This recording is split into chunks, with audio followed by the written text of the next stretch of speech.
La procédure de vente du site de Grignon s'achève bientôt. Qu'est-il important de savoir au sujet de la vente du site de Grignon ? Pourquoi est-il fondamental que chacun de nous prenne conscience des enjeux de cette vente ? La vente de Grignon, c'est une vente prévue depuis de nombreuses années. 1971. Olmer, directeur de l'école à l'époque, propose de quitter Grignon et d'aller à Palaiseau.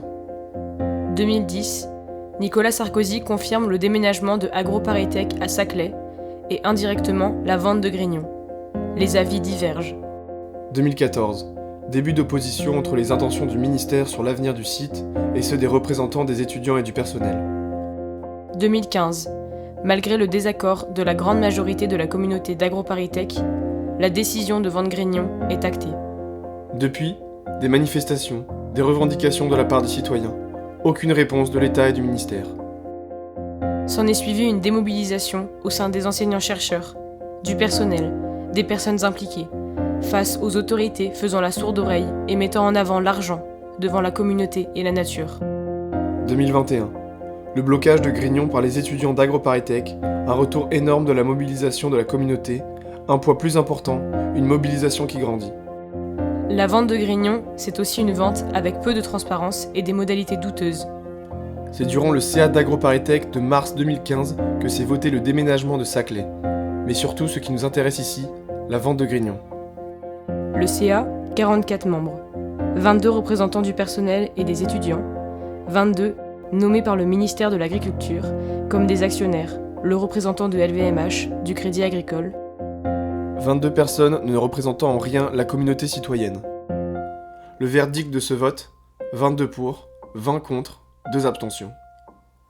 Un silence glacial s'en est suivi. Le ministre de l'Agriculture est propriétaire de Grignon. Mais la vente est pilotée dans les textes par Bercy, via sa direction de l'immobilier de l'État. Un appel à projet officiel de 9 pages a d'ailleurs été posté sur le site des cessions immobilières de l'État en mars 2020. Il n'est plus disponible au public depuis avril 2020. Doit-on rappeler que la procédure de vente est censée être publique ? Le jury de la vente ? En grande majorité des auditeurs du monde privé de l'immobilier, ayant travaillé de près ou de loin avec des promoteurs privés. Combien d'experts qualifiés dans le patrimoine ? 0. Combien de personnes qualifiées dans l'agroécologie ? 0. Une dernière anecdote ? La vente du campus de Claude Bernard pourra compenser la vente du site de Grignon pour AgroParisTech. La vente de Grignon, c'est une vente à l'origine de nombreuses contestations. Toutes les différentes étapes de la vente ont suscité des tensions, des désaccords de la part du personnel et des étudiants, les véritables représentants de la communauté. En mars, avril et mai 2018, suite au report de la ligne 18 du métro, les étudiants et le personnel d'AgroParisTech ont manifesté sur le campus de Claude Bernard pour un report du déménagement, remettant notamment en cause la vente de Grignon. Mobilisation, pétition, manifestation, occupation, jusqu'à un blocage aujourd'hui. La seule manière que nous avons trouvée pour être entendus, pour être reconnus. En bref, depuis 2015, toutes les décisions ont toujours été à l'encontre de la communauté professionnelle et étudiante. Ce processus de vente n'a suscité que des tensions.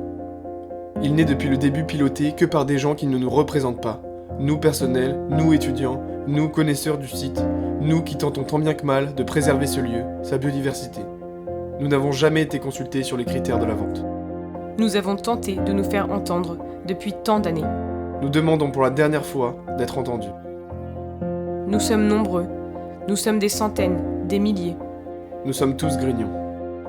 Il existe une clause dans l'appel d'offres stipulant le fait que jusqu'au 26 mars, le gouvernement se réserve le droit de différer ou de suspendre la vente à n'importe quel moment.